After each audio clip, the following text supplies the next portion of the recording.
నమస్తే. సఖీ కార్యక్రమానికి స్వాగతం.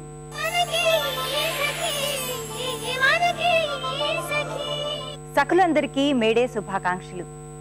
మా అక్కయ్యని చూస్తే నాకు చాలా అసూయగా ఉంటుందండి. ఒక కేంద్ర ప్రభుత్వ సంస్థలో ఉద్యోగినిగా తను పనిచేస్తూ ఉంది. వారానికి 5 రోజుల పని, జీతం కూడా ఎక్కువే.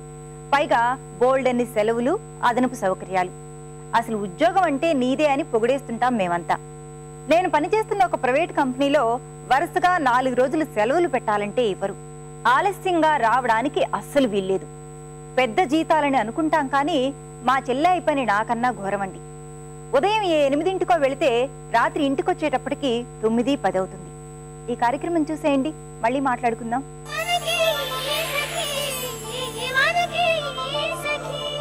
నమస్కారం. ముందుగా ఈటీవీ2 ప్రేక్షకులకు కార్మిక దినోత్సవ శుభాకాంక్షలు.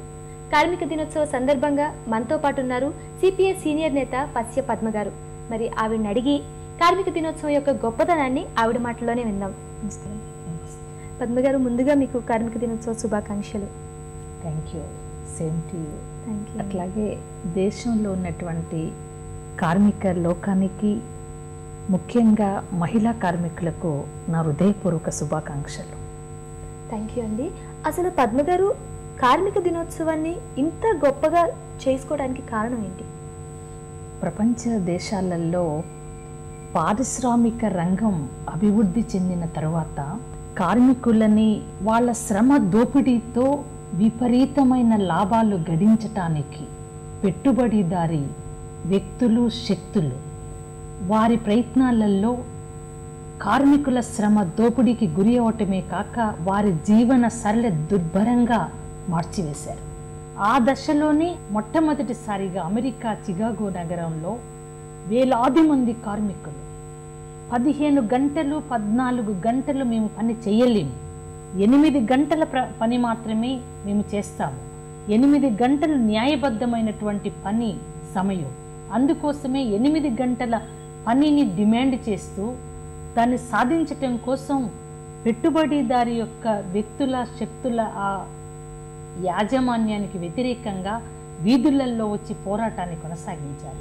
ఒక్క అమెరికాలోనే కాదు, ఇతరత్ర అభివృద్ధి చెందుతున్నటువంటి పెట్టుబడి దేశాలలో వందలాది వేలాది మంది స్త్రీ పురుష కార్మికులు వారి యొక్క అణిచివేత, అట్లాగే తక్కువ వేతనాలకి, సౌకర్యాలు లేనటువంటి, కనీసం ఉండటానికి ఇల్లు కూడా సరిగ్గా లేనటువంటి దుర్భర పరిస్థితులకు వ్యతిరేకంగా కార్మికులు నిర్వహించేటటువంటి ఈ పోరాటాన్ని సహించలేక కాల్పులు జరిపారు. ఆ టైంలోనే 6-7 అక్కడికక్కడే మరణించటం, వందలాది మందికి, వేలాది మందికి గాయాలవ్వటము, రక్తసిక్తమైంది ఆ ఉద్యమం. కార్మికుడు చిందించినటువంటి రక్తంలో వారు వేసుకున్నటువంటి దుస్తులను ముంచి ఎగురవేసిన జెండానే ఎర్ర జెండా. ఎర్ర జెండా నాయకత్వంలో కార్మికులు 8 గంటల పని దినాన్ని సాధించుకోగలిగారు. మేడం, మనకి స్వతంత్రం వచ్చి ఇన్నేళ్ళు అవుతుంది, మనం మేడే చేసుకుంటున్నాం ప్రతి ఇన్ని జరుగుతున్నా ఇంకా మహిళా కార్మికుల విషయానికి వచ్చేటప్పటికి వాళ్ళని చిన్న చూపు చూస్తూనే ఉన్నారు. వేతనాల దగ్గర నుంచి కానీ, హక్కుల దగ్గర నుంచి కానీ ఎప్పుడు అన్యాయం జరుగుతూనే ఉంది. అసలు ఎందుకు ఇంత ఈ డిఫరెన్స్ ఎందుకు వస్తుంది? మన దేశంలో అట్లాగే ప్రపంచ దేశాలలో కూడా ఈ ప్రైవేటీకరణ, అట్లాగే సరళీకరణ, ఈ ఆర్థిక విధానాలని ప్రభుత్వాలు అమలు చేస్తున్నటువంటి సమయం నుంచి ఈనాటి వరకు అసలు పని భద్రత కోల్పోవటము, కార్మికులు అనేక పోరాటాలు, ఉద్యమాల్లో నిర్వహించిన ఫలితంగా సాధించిన కార్మిక చట్టాలు కూడా అమలుకు నోచుకోకపోవటము, సమాన వేతన చట్టం ఉంది, అట్లాగే కనీస వేతన చట్టాలు ఉన్నాయి, ఇవన్నీ కూడా అమలుకు నోచుకున్నటువంటి దుస్థితికి నెట్టివేయబడ్డాయి మన దేశంలో. అట్లాగే పాలక వర్గం కూడా బాహటంగా ద్వారాలు తెరుస్తూ ఉంది.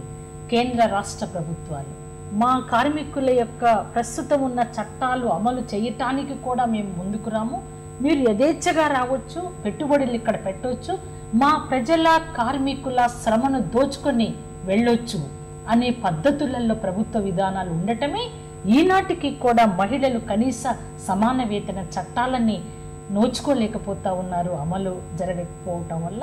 అందుకోసం ఇప్పటికీ కూడా స్త్రీ పురుష కార్మికుల మధ్య వ్యత్యాసాలు పెరుగుతూ ఉన్నాయి. అందుకోసం అసలు సరిపోను వేతనాలు ఇవ్వాలి అన్న రాజకీయ సంకల్పం, ఉన్నటువంటి కార్మిక చట్టాలని, మహిళలకు కనీస సమాన వేతనాలని అమలు చేయాలి అన్నటువంటి ఆలోచన కేంద్ర రాష్ట్ర ప్రభుత్వాలకు లేకపోవటమే ఈ దారుణానికి కారణమవుతా ఉంది. ఆర్గనైజ్డ్ అన్ఆర్గనైజ్డ్ సెక్టర్స్లో మహిళల అభివృద్ధి ఎలా ఉందంటారు? మన దేశంలో దాదాపు 45 కోట్లకు పైగా కార్మికులు ఉంటే అందులో 39 కోట్లకు పైగా అసంఘటిత రంగంలో కార్మికులు పనిచేస్తూ ఉన్నారు. అందులో దాదాపు మహిళల సంఖ్య చాలా ఎక్కువ. వ్యవసాయ కార్మికులుగా ఉన్నటువంటి మహిళలు, అట్లాగే ఉపాధి హామీ పథకంలో పనిచేస్తున్నటువంటి మహిళలు, ఇంకా ఇతరత్ర అసంఘటిత రంగంలో పనిచేస్తున్నటువంటి మహిళా కార్మికులు చాలా దారుణంగా వాళ్ళు సరిపోని వేతనాలు పొందనటువంటి పరిస్థితి కొనసాగుతున్న ఈ రోజులలో మహిళా కార్మికులంతా కూడా ఐక్యమై సంఘటితంగా ఉద్యమాలు, పోరాటాలలో పాల్గొనటంతో పాటు ముఖ్యంగా ఈ విశాల ప్రాతిపదిక మీద జరుగుతున్న ప్రజా కార్మిక ఉద్యమాలలో ప్రధాన పాత్ర పోషించటానికి మహిళా కార్మికులు సిద్ధం కావాలి. తద్వారానే వాళ్ళ న్యాయబద్ధమైనటువంటి డిమాండ్స్ని నెరవేర్చుకోవటానికి, దక్కించుకోవటానికి అవకాశం ఉంటుంది. అసంఘటిత రంగంలో మరింతగా రాష్ట్ర కేంద్ర ప్రభుత్వాలు అవలంబిస్తున్నటువంటి కార్మిక వ్యతిరేక విధానాలను తిప్పికొట్టడంలో, ఓడించటానికి ఒక శక్తివంతమైన ఉద్యమాన్ని నిర్మించటానికి మహిళా కార్మికులు ముందుకు రావాల్సిన అవసరం ఉంది. అప్పుడు మాత్రమే విజయాలను సాధించగలుగుతారు. ఓకే, అంటే ఇప్పుడు ఈ మహిళా కార్మికులు సమాన హక్కులు పొందాలంటే గవర్నమెంట్ నుంచి వాళ్ళకి ఎలాంటి సపోర్ట్ రావాలంటారు? ఇప్పుడు ఉన్నటువంటి చట్టాలని అమలు చేయటంతో పాటు ఇంకా ఇప్పుడు ఈ మధ్య కాలంలో ఐటీ రంగం ఉంది. మన హైదరాబాద్లోనే హైటెక్ సిటీ ఉంది. చాలామంది యువ మహిళలు బాగా చదువుకొని పనిచేస్తూ ఉన్నారు. వాళ్లకు భద్రత ఏ మేరకు ఉంది? అసలు అక్కడ కార్మిక చట్టాలు అమలు చేయటానికే వీల్లేదు. అసలు సంఘాన్ని పెట్టుకోవటానికే వాళ్ళకు హక్కు లేదు.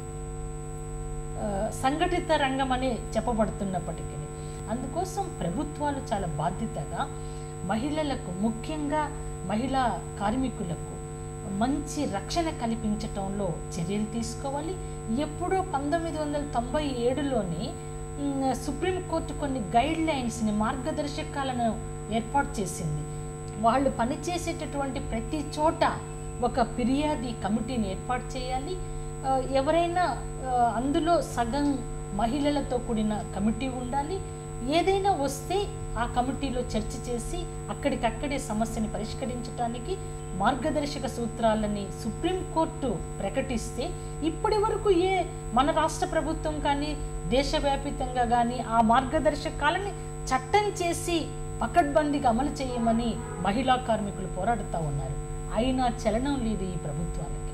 అందుకోసం ఈ ప్రభుత్వాలకు చలనం కలిగించటానికి, వారిపై తీవ్రమైన ఒత్తిడి తీసుకురావటానికి మహిళలు ఓపికగా, జాగ్రత్తగా ప్రజా ఉద్యమాలలో, పోరాటాలలో గణనీయమైన సంఖ్యలో పాల్గొనాలి. Thank you madam. కార్మిక దినోత్సవం గురించి మా ప్రేక్షకులకు ఎంతో విలువైన సమాచారం అందించారు. Thank you very much.